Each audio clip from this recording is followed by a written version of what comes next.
আজ খুবই শর্টকাটভাবে দুটো রেসিপি রান্না করব। এই তো ফার্স্টে কিন্তু আমি এখানে রুই মাছের দো পেঁয়াজি করব। আসসালামু আলাইকুম। এই তো নতুন আরও রেসিপি নিয়ে চলে আসলাম। আজ আমি এখানে রুই মাছের দো পেঁয়াজি করব, আর সাথে কিন্তু কাঁঠালের বিচি আর কচুরলতি দিয়ে শুটকি ভুনা করব। তো ফার্স্টে এই তো মাছটা ভুনা করার জন্য এখানে একটু হলুদ লবণ মেখে মাছটাকে আমি তেলের সাথে উল্টিয়ে পাল্টিয়ে ভেজে নিয়েছি। এ পর্যায়ে মাছগুলো ভাজা শেষ করে তুলে নিয়েছি, বাকি মাছগুলো তুলে নিয়েছি ভেজে। এখন এই তো প্যানটা বসিয়ে দিয়ে দিলাম তেল। তেলের মধ্যে কিন্তু এই তো পেঁয়াজ কুচিটা একটু ভেজে নিয়েছি। দিয়ে দিলাম এখানে কিছু ফালি করা কাঁচামরিচ। তো এই তো মরিচটা দিয়ে এখন এখানে দিয়ে দিয়েছি আধা চামচের মতো রসুন বাটা, আধা চামচের মতো দিয়ে দিলাম এই এখানে আদা বাটা, দিয়ে দেবো আধা চা চামচের মতো এখানে জিরা বাটা, স্বাদ মতো লবণ। তো লবণটা দিয়ে এখন এই তো পেঁয়াজের সাথে মশলাগুলোকে একটু এভাবে কষিয়ে নেব। কষানোর পর এখন আমি বাকি গুঁড়ো মশলাটা অ্যাড করে দেবো। দিয়ে দিলাম 1 চামচের মতো মরিচের গুঁড়ো। এখন আমি এখানে দিয়ে দেবো আধা চা চামচের মতো হলুদের গুঁড়ো।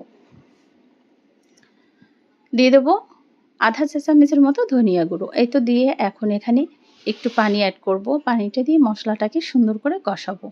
এই তো এ পর্যায়ে কিন্তু মশলাটা সম্পূর্ণ কষানো শেষ হয়েছে। এখন আমি এখানে দিয়ে দেবো ঝোলের জন্য পানি। এই তো ঝোলের জন্য পানিটা দিয়ে ঢাকনা দিয়ে কিছুক্ষণ ঢেকে রেখে দিয়েছিলাম।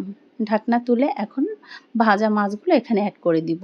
তো বলক চলে আসার পরেই এখানে আমি মাছগুলো অ্যাড করে দিয়েছি। তো মাছটা কিন্তু একদমই দো পেঁয়াজি করব, তাই এখানে এই তো মাছগুলো দিয়ে ঢাকনা দিয়ে কিছুক্ষণের জন্য ঢেকে রেখে দিয়েছিলাম। এই তো কিছুক্ষণ আবারও ঢাকনা দিয়ে ঢেকে রেখে দিলাম। কিছুক্ষণ পর এখানে একটু ভাজা জিরা গুঁড়ো অ্যাড করে দিলাম। রান্নাটা কিন্তু সম্পূর্ণ রান্নাটা শেষ। এবার আমি বাকি রান্নাটা রান্না করব। ফার্স্টে এখানে আমি কড়াইটা বসিয়ে দিয়ে দিলাম তেল। তেলের মধ্যে রসুন কুচিটা অ্যাড করে দিয়ে রসুনটা একটু ভেজে নিয়েছি। এরপর পেঁয়াজ কুচি অ্যাড করে দিয়েছি এখানে কিছু ফালি করা কাঁচামরিচ। এরপর এখানে দিয়ে দিয়েছি 1 চামচের মতো মরিচের গুঁড়ো, আধা চা চামচ এখানে দিয়ে দিলাম হলুদের গুঁড়ো, আধা চা চামচের মতো রসুন বাটা, আধা চা চামচের মতো অ্যাড করে দিলাম আদা বাটা, স্বাদ মতো লবণটা অ্যাড করে দিয়েছি, একটু পানি অ্যাড করে দিয়ে এই তো এ পর্যায়ে মশলাটা কষিয়ে নিয়েছি। আর এই শুটকিটা হচ্ছে বড় এই তো সরপুঁটি মাছের শুটকি। এই শুটকিটাকে আমি সুন্দর করে ধুয়ে পরিষ্কার করে ছোট ছোট টুকরো করে কেটে নিয়েছি। এই তো শুটকিগুলো মশলার সাথে সুন্দর করে একটু কষিয়ে নিয়েছি। কষানোর পর এখানে আমি কাঁঠালের বিচিগুলো অ্যাড করে দিলাম। এই তো কাঁঠালের বিচিগুলো দিয়ে এখন কিন্তু মশলার সাথে শুটকি দিয়ে ভালো করে এই কাঁঠালের বিচিগুলো একটু কষিয়ে নিব। তো কষানোর পর এই তো আমি কিছুক্ষণের জন্য ঢাকনা দিয়েও ঢেকে রেখে দিয়েছিলাম। তো আরও কিছুক্ষণ ঢাকনা দিয়ে ঢেকে রেখে দেওয়ার পর এখানে আমি কিন্তু লতিগুলো অ্যাড করে দেবো। এই কচুরলতিগুলো আমি ধুয়ে পরিষ্কার করে একদম সেদ্ধ করে রেখে দিয়েছিলাম। এখন আমি কচুরলতিগুলো দিয়ে সুন্দর করে একটু কষিয়ে নিয়েছি। কষানোর পর এখানে আমি ঝোলটা অ্যাড করে দিব।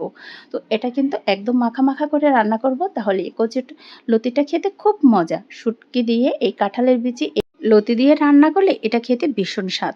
মাশাআল্লাহ, রান্নাটা সম্পূর্ণ শেষ। এই তো একদমই মাখা মাখা হয়েছে।